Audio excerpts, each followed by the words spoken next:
In the most remote areas of the world, something massive is silently stalking its victims and swallowing them whole. They cut it open, and sure enough, they found the little girl in the stomach of the snake. History supports the existence of snakes larger than anyone imagined. A 30-foot python probably has the ability to open its mouth 2 to 3 feet wide. This would lead you to believe that, yes, it could swallow an adult human being. Now, using the latest technology, science explores the wilderness. Oh, wow, there's a big guy right here, right ahead of us, right there. And uncovers evidence much closer to home. Hold on, there's one. An expedition searches for proof and uncovers some surprises. He's got me. Witnesses around the world report seeing monsters. Are they real or imaginary? Science searches for answers on Monster Quest. This is the Republic of Venezuela. The rugged grasslands here teem with monkeys, giant anteaters, and the world's largest rodents, called capybaras. Lurking beneath the surface of these rivers are ferocious predators, like crocodiles and piranhas. But the people here say something even bigger and more deadly is out there. Legendary, monster-sized anacondas. And they are becoming its prey. He's saying that that was 40 to 50 meters long. He had my whole hand in his mouth. The snake pulled me down to the ground, so I was just trying to get my hand back. The girl was lost. No one could find her. The snake had already swallowed her. Anacondas are some of nature's most vicious predators, equipped with razor-sharp teeth and powerful muscles to crush their prey. The teeth of the anaconda are like needles that curve backwards. If you try to pull out, they go in even further, deeper. And then it throws a couple loops and starts squeezing incredibly powerfully. The prey is trying to get its breath, and with every breath, those toils just tighten up even more until cardiac arrest. Here you can see an anaconda making a meal of a capybara. The snake squeezes the animal, then swallows it whole. Eyewitness reports from around the world describe monster snakes reaching nearly 150 feet, or half a football field in length. These giants could be anacondas or pythons, two of the largest snake species in the world. Unlike other snake species which kill their prey with poisonous venom, pythons and anacondas are constrictors, snakes that squeeze their prey to death. Pythons are native to Asia and Africa, anacondas to South America. No one has ever produced hard evidence of a python or anaconda longer than 30 feet. Monster Quest is sending biologist Jesus Rivas deep into Venezuela to hunt for just such a giant, an anaconda bigger than any found before. He's flown from Caracas, the Venezuelan capital, to the town of Barinas. From here, it's a 3-hour drive into the Llanos. Los Llanos, in Spanish, means plains. It is a 200,000 square mile swath of wild savanna. The largest anacondas I found was about 17, 18 feet long. However, there have been a couple of stories people have told me that refer to a very large snake, probably much larger than anyone that I have caught. And I had no reason to disbelieve this story. The first stop on Rivas's expedition is here, the tiny town of Montecao. It's the final outpost before leaving civilization behind. He's looking for clues from the locals about what they've seen. And he's led to this man. He just told me a story, actually quite remarkable, something that happened to his cousin 35 years ago. The man claims that his 13-year-old cousin had gone down to the local river alone. an anaconda approached. In the water, the snake was all but invisible.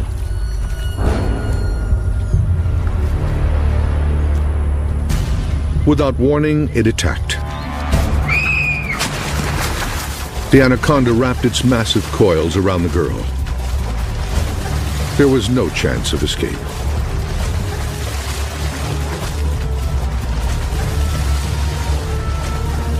The snake squeezed the girl to death, then proceeded to swallow her whole.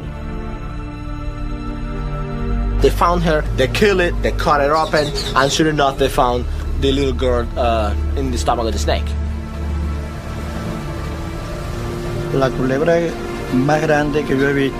That was the largest snake I had ever seen. It was at least 45 feet long. 45 feet is a giant snake, and it's just what Rivas is looking for.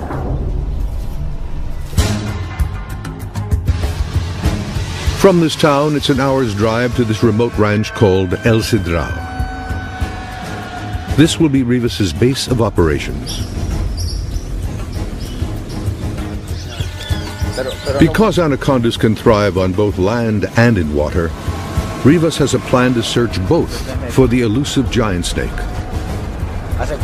He's pioneered a low-tech but daring technique to search for these predators, feeling for them with his bare feet. He'll also be armed with motion-triggered cameras and the latest military-grade sonar to help him peer into deeper waters. Existing evidence of giant snakes is sparse. One of the earliest and most famous accounts comes from British explorer Percy Fawcett, who in 1907 says he encountered a 62-foot anaconda in Brazil. Later expeditions came back with fantastic stories of killer snakes.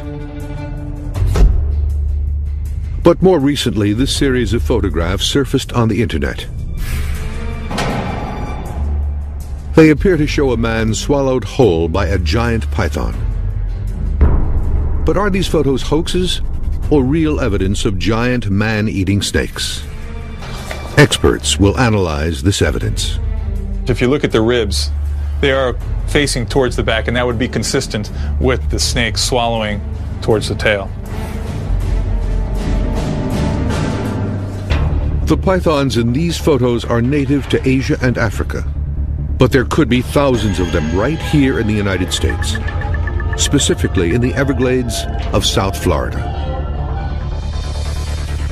This will be the site of another monster quest expedition. With more than 1.5 million acres of wilderness, this is a perfect hiding place for giant snakes, as seen in these shocking pictures taken in 2005. You can see a 13-foot Burmese python split almost in two after swallowing an alligator whole. On the upper right is the snake's head. On the left, its tail.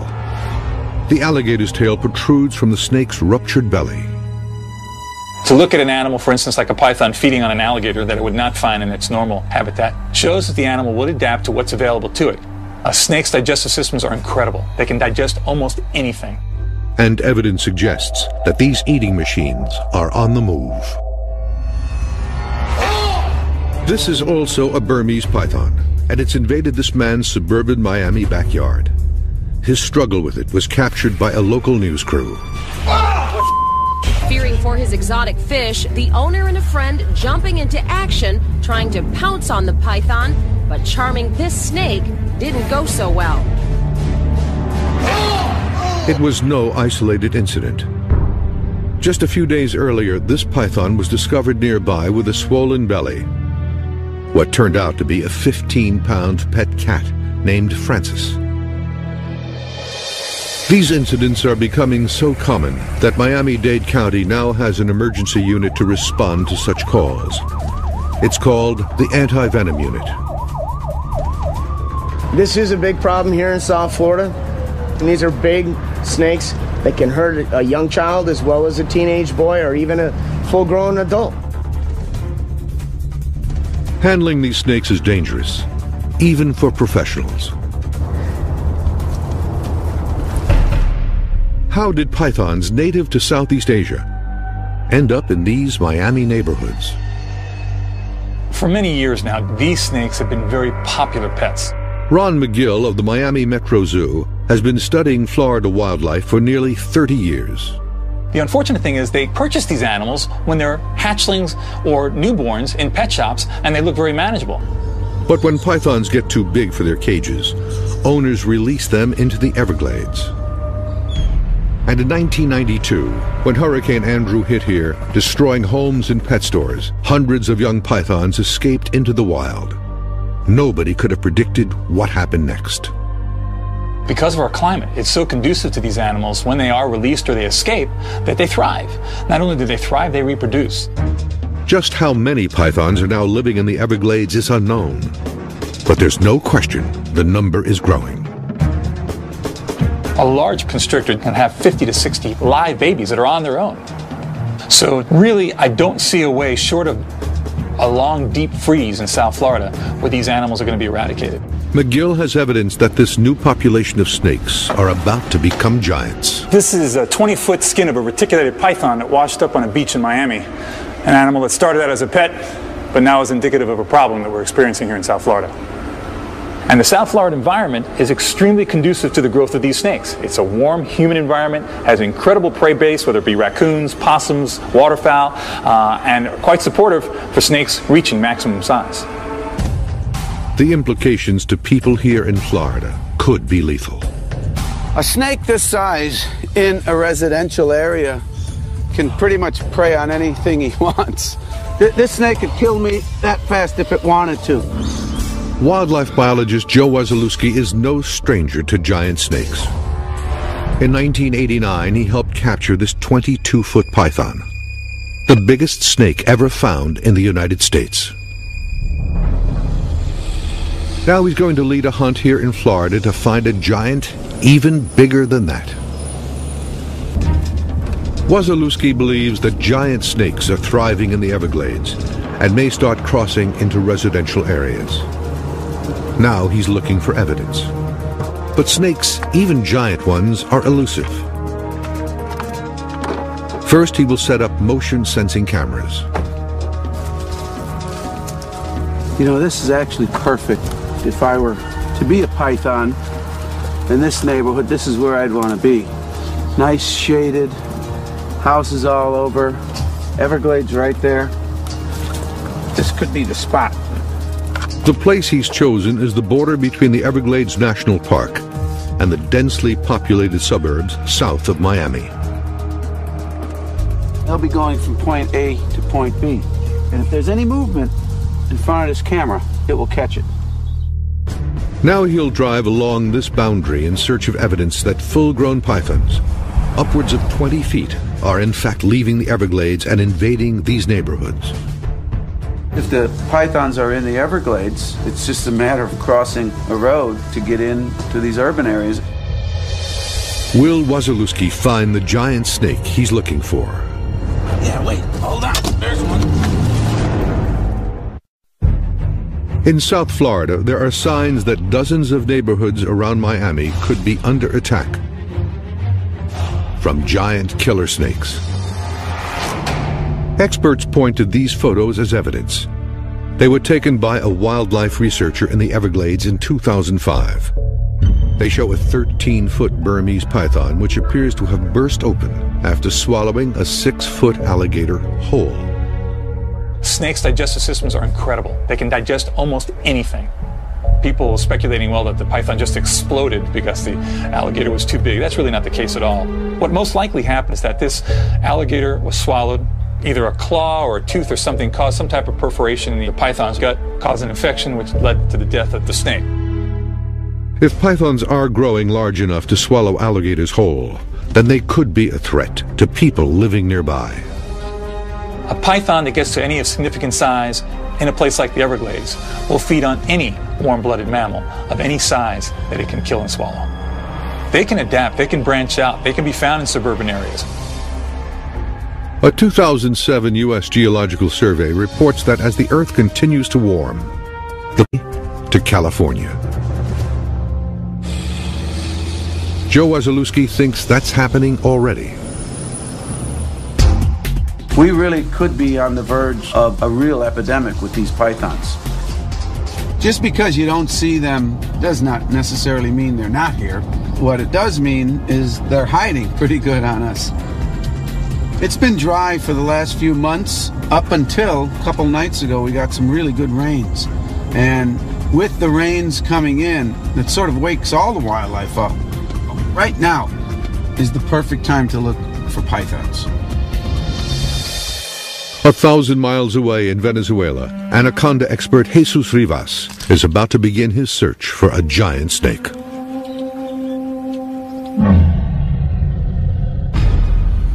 This region of South America is a hotbed for giant snake sightings. From neighboring Brazil came one of history's most widely cited encounters. It came from this man, Colonel Percy Fawcett. On January 7, 1907, Fawcett was on assignment with Britain's Royal Geographical Society. He described the encounter in his journal. We were drifting easily along in the sluggish current when there appeared a triangular head and several feet of undulating body. It was a giant anaconda. I sprang from my rifle and, hardly waiting to aim, smashed a .44 soft-nosed bullet into its spine. We stepped ashore and approached the reptile with caution. As far as it was possible to measure, a length of 45 feet lay out of the water, and 17 feet in it, making a total length of 62 feet. This drawing and Fawcett's account are the only existing evidence of this giant snake.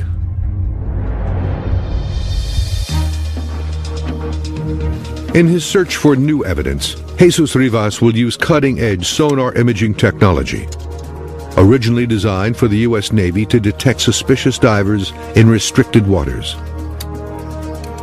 The device is called the DIDSON, or Dual Frequency Identification Sonar. Ed Belcher and his team at Soundmetrics in Seattle, Washington, designed this device. This is an acoustic camera. It uses sound instead of light to generate an image. Rivas will encounter zero visibility conditions in his search for a giant anaconda. This device will be his eyes underwater. Belcher places a brick in the tank and clouds the water to demonstrate the DIDSON's imaging capabilities. To the naked eye, the brick is invisible, but the DIDSON sees it clearly. Now, this brick is only about 4 feet away, but in Venezuela, while you're looking for snakes, they'll be probably 30, 40 feet away, and we'll still be able to see those snakes. Once Rivas finds a snake, he'll be able to measure it to see if he's found an actual giant. Sonar has never been used before to search for giant snakes, and what Rivas finds could raise the evidentiary bar. Joining Rivas on his expedition are his old partners, Victor and Ramon. They'll be setting motion-triggered camera traps, but they must first track down bait to lure the giant snakes. For that, they'll need to collect musk from another anaconda. Musk is a mysterious glandular excretion that Rivas believes could attract other snakes. Nobody knows what the musk is for. It could be for defense because it's very stinky, but also it could have a social function, attraction. Ahead, something in the road catches their eye. It's the track of an anaconda. I can see the print of the scales here. Dirt in this side tells me the snake is going that way. And because of that print size, I can tell this snake was about 8 to 9 feet long. When I see a track this fresh, I know it's only an hour or two old. So this anaconda has to be nearby. Anacondas inhabit shallow swamps where they stalk their prey. 5 years ago, this particular swamp was the site of a near fatal attack. This man, Jose de Esteban, is a cowboy at El Cedral. the same ranch where Rivas is based. He is one of the few locals to tangle with an anaconda and live to tell about it. De Esteban had heard a report of a large anaconda by the roadside and went to investigate. I was out there looking for one, and I saw it on the ground. And without even thinking, I bent out to see it closer, and before I knew it, it got me. De Esteban struggled to keep the anaconda's coils from wrapping around his body. After nearly 5 minutes, he finally wrestled himself free.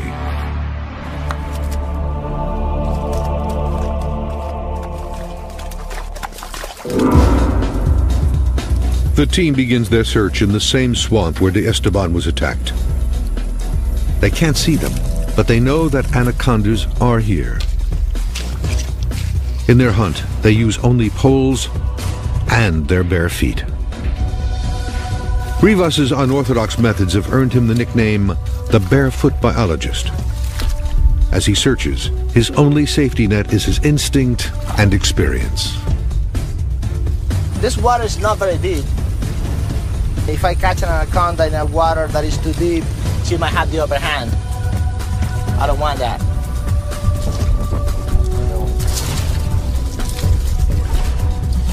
This is a snake here, not a very big one.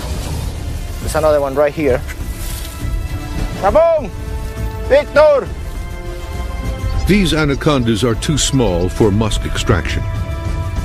But there's evidence that a bigger anaconda could be nearby. This is a crack right here. It seems like this anaconda will be about 9-10 feet, maybe that big around. Despite the fresh trail, Rivas cannot find the snake. The team is losing daylight.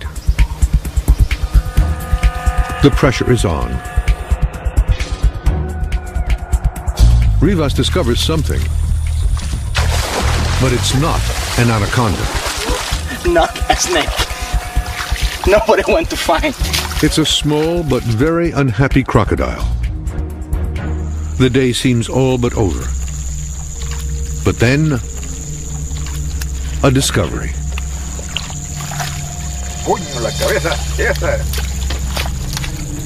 Oh, it's very strong. For a small snake. Now this baby's actually putting the squeeze on my arm now. If it's any harder, I wouldn't be able to withstand it. This feisty anaconda is just right for Rivas to extract its musk. At first light, the team will set the camera traps and test the sonar. I can see how fat he is. And in Florida, a monster quest demonstration goes terribly wrong. He's got me. Snakes have been the object of fascination and worship throughout history. From the pharaoh's tombs of ancient Egypt, to Quetzalcoatl, the feathered serpent god of the Aztecs, to the Naga, a mythical river serpent in the Mekong Delta of Southeast Asia. To millions, snakes are the embodiment of evil and a source of paralyzing fear. That fear is very real in Venezuela and in Florida, where there could be evidence of giant pythons and anacondas. And 2 expeditions are underway to find them. In South Florida, the investigation is tracking escaped pet pythons that have for years been thriving and growing in the seclusion of the Everglades. But there are signs that they're now invading suburban neighborhoods. Captain Ernie Gilson with Miami-Dade's anti-venom unit has seen it firsthand. I've been doing this for 9.5 years, and we're getting more and more of these calls for recoveries every year. We foresee in the future that we will definitely see larger snakes, more calls on these larger constrictors than we have in the past. Come back around. The calls that we are receiving, they are a lot of large constrictors, 7 to 10 to 12 foot long. This year, I expect it to get worse.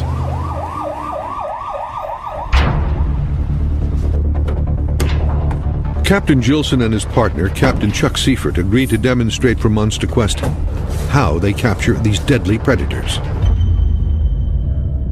This is a 10-foot python caught on a recent call, and it's not happy. They try to subdue it by covering its head with this bag. But this python is intent on escape.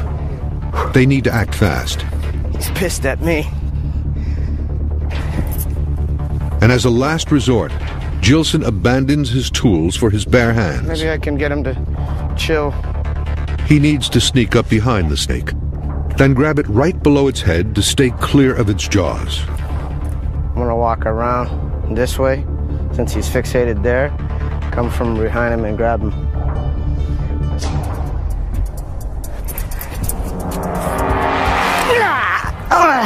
He's got me. The snake bites Gilson, clamping down on his wrist.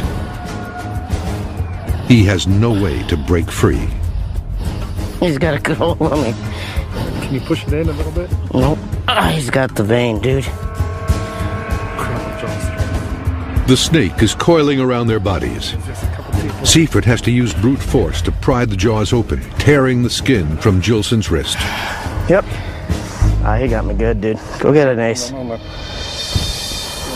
Yep. Yeah, it hurts like heck right now. They got real sharp teeth. As I approached him, my mistake was I didn't grab him close enough to his head. When I did grab, I slid back, and he was able to circle around. He came back on me and bit me in the arm. And as you can see, they got a full mouth of teeth. He got me with his inner and his outer teeth.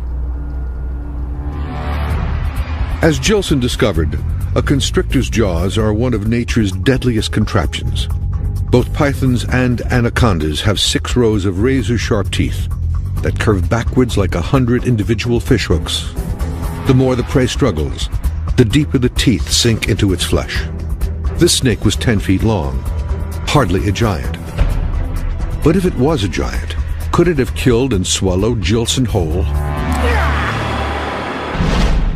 Monster Quest has compiled this photographic evidence from the internet that suggests it could be possible. No one has come forward to say where and when these pictures were taken, but many are convinced that they are evidence of giant man-eating snakes. Now Bob Henderson and Ron McGill analyze this evidence. In looking at this image, if you look at the ribs, they are facing towards the back, and that would be consistent with the snake swallowing from the head being this way towards the tail.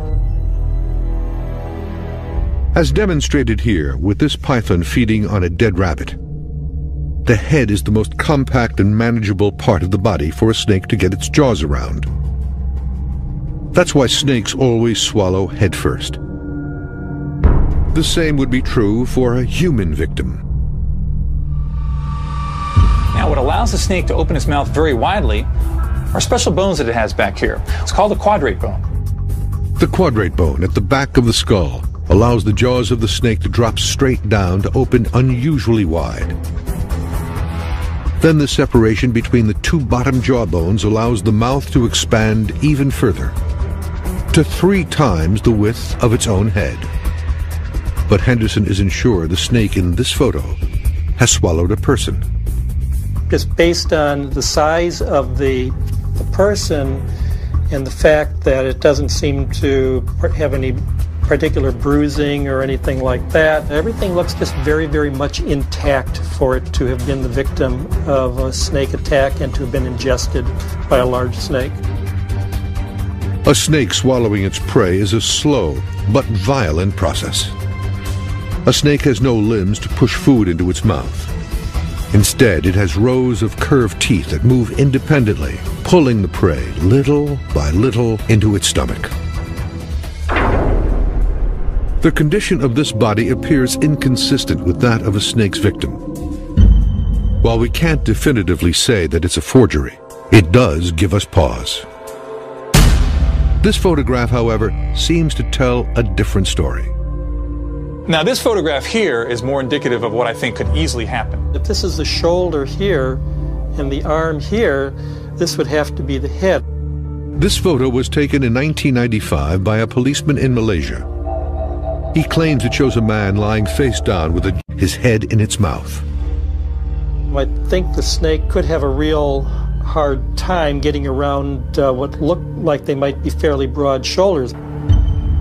Prey species would bleed a lot from those wounds, and here you see that this snake has struggled. It has tried to go back and forth, trying to get over those shoulders, which is spreading this blood, spreading this injury. Once the snake swallows this man's head, the shoulders could prove to be an insurmountable obstacle. The average width of an adult's shoulders is about 2 feet, but if the snake could get its mouth around the shoulders, nothing could stop it from swallowing a person whole.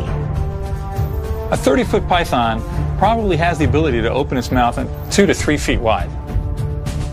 This would lead you to believe that, yes, it could swallow an adult human being. The best place to find these monster-sized snakes is going to be in the remotest areas of the world. Back in Venezuela, Rivas extracts the musk of the anaconda he caught the night before. He believes the musk could contain pheromones that will attract other anacondas, hopefully a giant. So maybe if this musk has a social function, with the camera traps, we might be able to find bigger, better, more anacondas. Rivas positions and aims the cameras using the onboard laser sight. Each is equipped with a motion-sensing trigger and a flash. These cameras will capture whatever crosses their path, day or night. Now the team will test the sonar.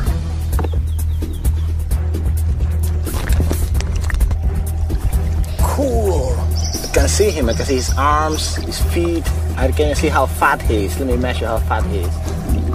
Almost half a meter. Need to lose some weight, buddy. After the tests, Rivas heads into the field. Okay. This will be the first time such technology has ever been used to hunt for anacondas, and it could lead these researchers to the discovery of a lifetime. The biggest snake Rivas has found here was 17 feet. Could an even bigger anaconda, a giant, be lurking beneath these waters? Ooh, there's something there right in front of us. Does look like a snake. Look, look. Aguántalo, aguántalo. It really looks like a snake down here.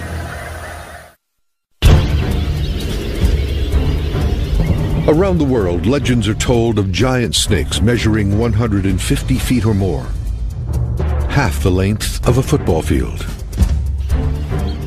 Anaconda expert Jesus Rivas and his team are on the hunt for just such a monster snake in Venezuela. On land, they've baited and set motion-sensing camera traps. Their search now moves to the water. If an anaconda grows to be too large, it will be limited to deeper water. That's why I think that in these places, I might be able to find larger animals. Visibility under this water is almost zero. But here, the Ditson sonar sees everything. Oh, there's some fishes. A whole bunch of fishes, look. Or piranhas. Then something much bigger appears on the sonar. There's some shadow here. And I see the bubbles right in front of me, but I'm trying to see it under the water with the sonar. What Rivas sees is the outline of a crocodile. And it's huge. I can actually measure how big it is. It shows now about 3.5 meters long. That is 14, 15 feet long. Big girl. Rivas continues his search for a giant snake. If he finds one, he may have to jump in to catch it. The water is anywhere, I'm thinking, above my chest. It might not be very wise of me to get into the water. If the water is shallower, then I might have to give it a go. Suddenly, a promising shape appears on the sonar screen. There's something there right in front of us. Ooh, that looks like a snake. Look, look. Échale para atrás un poquito. Rivas abandons the sonar to search for the snake by hand. But he can't feel it. Adelante, Víctor. What Rivas saw on the sonar was the dense aquatic vegetation on the river bottom, not a giant snake. The sun is setting, but he is undeterred.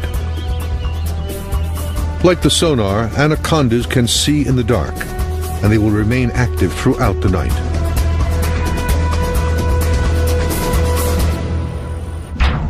Back in South Florida, where the search for a giant snake continues, the day is also coming to an end. But that could be good news for biologist Joe Wasilewski. As the sun goes down, the roads stay warmer, the snakes, pythons in this case, will begin to migrate across, and that's usually when they move is right after sunset and into the night. His search begins to look even more promising. This really is a good road. It's sort of secluded. There's a little bit of an orchard here. There's some nurseries, there's homes, and this is really perfect to find a python. His intuition is right. There you go. I think I see something. Yeah, wait. Hold on. There's one.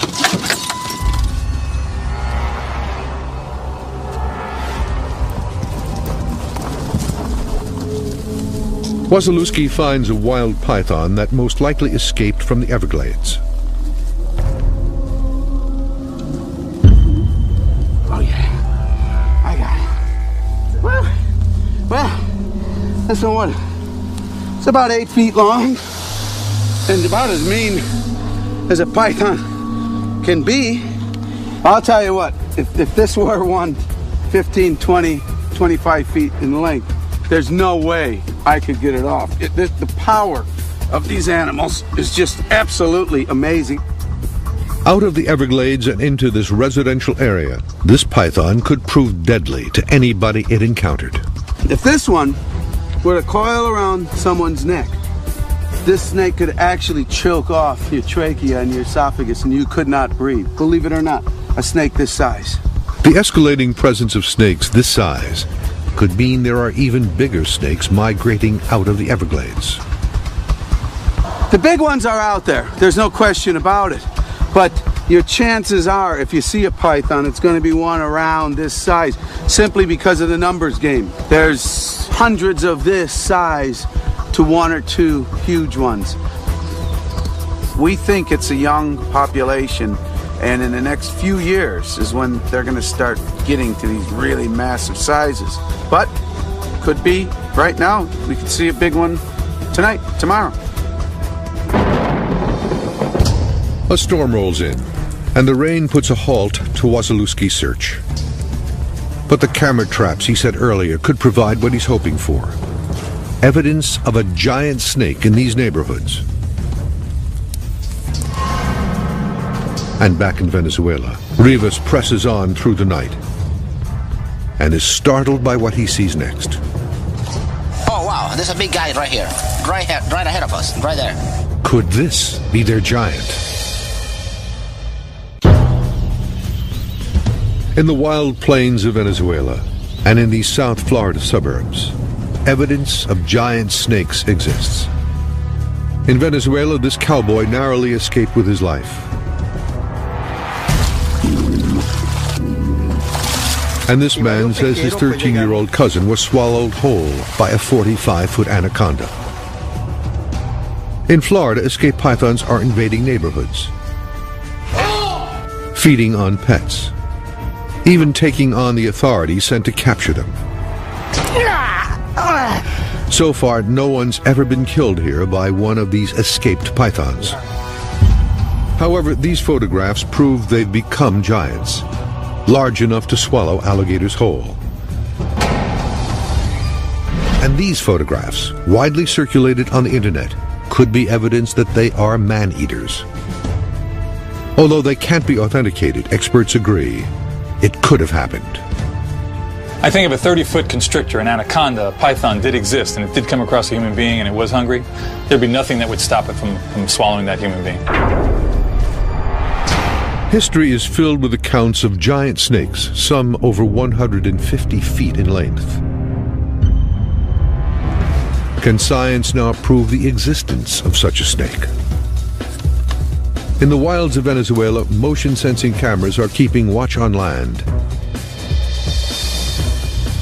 And by the light of the full moon, Jesus Rivas continues his search of the waters. Anacondas are very patient animals. If you want to deal with them, you just need to be just as patient as they are. Even in the pitch-black waters, the state-of-the-art sonar sees everything. Rivas is hoping for a glimpse of the snake's distinctive coils. And he gets one. Oh wow, there's a big guy right here. Right ahead of us. Victor, chequea esta bolita aquí que está aquí. Aquí en el lado. Check this out. This really looks like an anaconda right here. Right in this patch of vegetation. ¿Sientes algo ahí?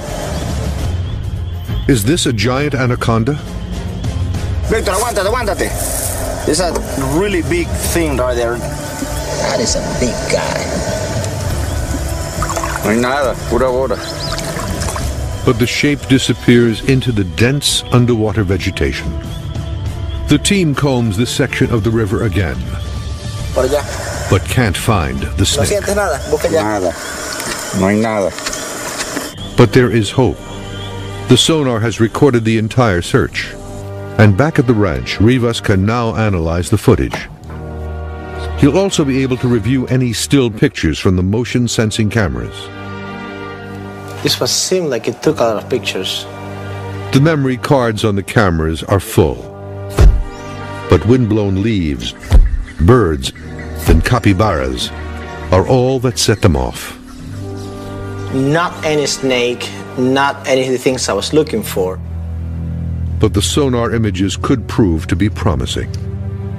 There's a mysterious shadow. It looks like a curl about 5 feet across. It would be a big snake, but I can't really make out what it is.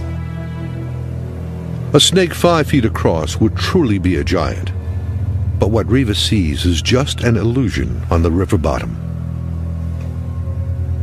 See, the aquatic vegetation really resembled anacondas. Many times I saw something, and when I checked it out in person, there wasn't anything.